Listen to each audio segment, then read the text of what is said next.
نحمدہ ونصلی علی رسولہ الکریم، اما بعد، فاعوذ باللہ من الشیطان الرجیم، بسم اللہ الرحمن الرحیم۔ آج کا ہمارا موضوع گفتگو ہے دور حاضر کا بڑا چیلنج اور اس کا حل۔ یا ایھا الذین آمنوا ادخلوا فی السلم کافۃ ولا تتبعوا خطوات الشیطان، اے لوگو جو ایمان لائے ہو، اسلام میں پورے داخل ہو جاؤ اور شیطان کے قدموں کے پیچھے مت چلو۔ ایک پھول اگر چاہے تو گلستاں بن جائے، ایک پھول اگر چاہے تو گلستاں بن جائے، ایک موج اگر چاہے تو طوفان بن جائے۔ میرے خون کے ایک قطرے میں ہے اتنی تاثیر، میرے خون کے ایک قطرے میں ہے اتنی تاثیر کہ کسی قوم کی تاریخ کا عنوان بن جائے۔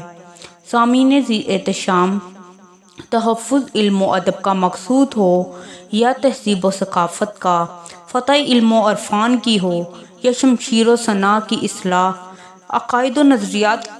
کی ہو یا روح و بدن کی، تربیت اخلاقیات کی ہو یا سیاسیات کی،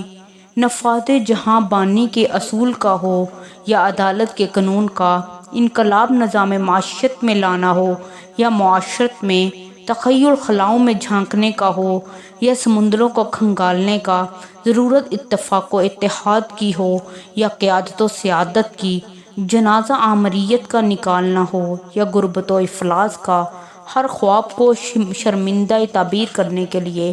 اسلام کو اس کی نظریاتی بنیادوں پر قائم کرتے ہوئے، قوت اخلاق کی روح پھونکتے ہوئے، اخلاقی اقتدار کو زندہ کرتے ہوئے، محاسبہ نفس کرتے ہوئے، لقد کان لکم فی رسول اللہ اسوۃ حسنہ، بلا شبہ یقیناً تمہارے لیے اللہ کے رسول میں ہمیشہ سے اچھا نمونہ ہے کہ آئینہ دار قائد اور لیڈر کا ہونا انتہائی ضروری ہے، کیونکہ ہر پرواز جہاں گرتی ہے، ہر شاخ جہاں ٹوٹ جاتی ہے، یہ ایک آفاقی حقیقت ہے کہ جو قومیں عدل و انصاف کے دامن کو ہاتھ سے چھوڑ دیتی ہیں، تباہی و بربادی ان کا مقدر بن جاتی ہے، معیشت اجڑ جاتی ہے، قیادت ظلم کرتی ہے، یاری و محبت بغض و عداوت میں بدل جاتی ہے، معاشرہ جنگل کا منظر پیش کرنے لگتا ہے، اور اگر ہر چیز کو اس کے محل میں رکھا جائے کے تحت ہر انسان عدل کرنے لگے تو زمین سونا اگلنے لگے، آسمان موتی برسانے لگے، شیر اور بکری ایک ہی گھاٹ پر پانی پینے لگیں، اور مسلمان کأنہم بنیان مرصوص، جیسے وہ ایک سیسہ پلائی ہوئی دیوار ہوں، کی عملی تصویر پیش کرنے لگے۔ کسی قوم کا نظام تعلیم اس کے نظریاتی مقاصد کونسل نور تک پہنچانے میں بنیادی کردار ادا کرتا ہے۔ تعلیم و تربیت، تہذیب و ثقافت، معیشت و معاشرت، سیاست و سیادت اور قومی دھارے کا رخ متعین کرتا ہے۔ یہی وجہ ہے کہ 1857 میں لارڈ میکالے نے موجودہ نظام تعلیم وضع کرتے ہوئے کہا تھا کہ اس کو حاصل کرنے والے رنگ نسل میں تو ہندوستانی ہوں گے، لیکن افکار و نظریات میں انگریز کے غلام ہوں گے۔ اور یہ ایک تاریخی حقیقت ہے کہ 1857 سے لے کر آج تک کوئی بھی عسکری تحریک کامیاب نہیں ہو سکی، کیونکہ مسلمان نظریاتی جنگ ہار چکے تھے۔ تعلیمی نظام کی اصلاح کرتے ہوئے ان اللہ یرفع بہذا الکتاب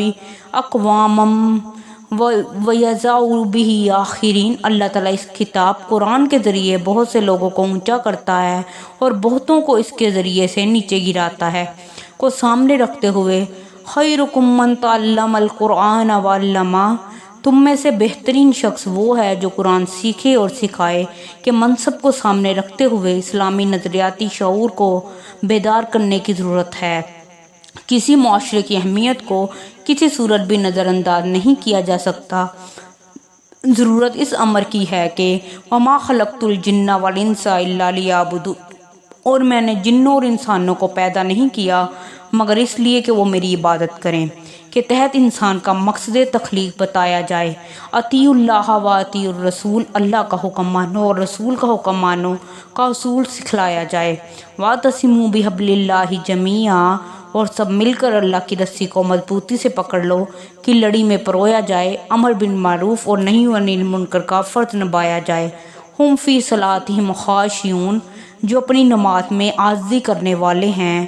عن اللغو معرضون، جو لغو باتوں سے منہ موڑتے ہیں۔ للزکوٰۃ فاعلون جو زکوٰۃ ادا کرتے ہیں، لفروجہم حافظون اپنی شرمگاہوں کی حفاظت کرتے ہیں کہ صفات پیدا کی جائیں، لعنت اللہ علی الکاذبین جھوٹوں پر اللہ کی لعنت، اور فرمایا ان بطش ربک لشدید بے شک تیرے رب کی پکڑ یقیناً بہت سخت ہے کہ وعید سے ڈرایا جائے، ولا تبرجن تبرج الجاہلیت اولا اور پہلی جاہلیت کی زینت ظاہر کرنے کی طرح زینت ظاہر نہ کرو کہ تحت برادری ازم اور غیر اسلامی رسم و رواج کا توق اتارتے ہوئے خدا واحد کی زمین پر رب ذوالجلال کے نظام کو نافذ کیا جائے۔ سستی کاہلی اور بد علمی ایک ایسی ناسور ہے جو نظام کائنات کے کسی بھی حصے میں پایا جائے، نتیجہ تباہی کے سوا کچھ نہیں۔ اسی طرح اگر قیادت ہو، دولت ہو، تعلیم ہو، عدالت ہو، اخلاقی اقدار ہوں لیکن عمل نہ ہو تو اس کی حیثیت ایک خواب سے زیادہ کچھ بھی نہیں۔ عمل صالح ایک ایسی خوبی ہے کہ جس کی بدولت انسان کا ذکر خیر افلاک کی بلندیوں سے گزر کر عرش بری کے پائے چھوتا نظر آتا ہے۔ انسان چلتا زمین پر ہے، اس کے قدموں کی آہٹ جنت کے بالا خانوں میں سنائی دیتی ہے۔ تمام چیلنج کا مقابلہ کرنے کے لیے معاشرے کی اصلاح کرنا سب سے ضروری ہے۔ اگر معاشرہ درست نہ ہوا تو نہ قیادت کام آئے گی، نہ دولت نفع دے گی، نہ عدل و انصاف مہیا ہوگا اور نہ ہی اتفاق و اتحاد پیدا ہوگا۔ صدق اللہ العظیم۔ مہربانی کر کے اس چینل کو سبسکرائب کریں اور ساتھ لگے بیل آئیکن کو دبائیں تاکہ ہر نئی ویڈیو آپ کو سب سے پہلے دیکھنے کو ملے، اور اینڈ اسکرین پر دی گئی پلے لسٹ میں آپ اور بھی تقریریں سن سکتے ہیں۔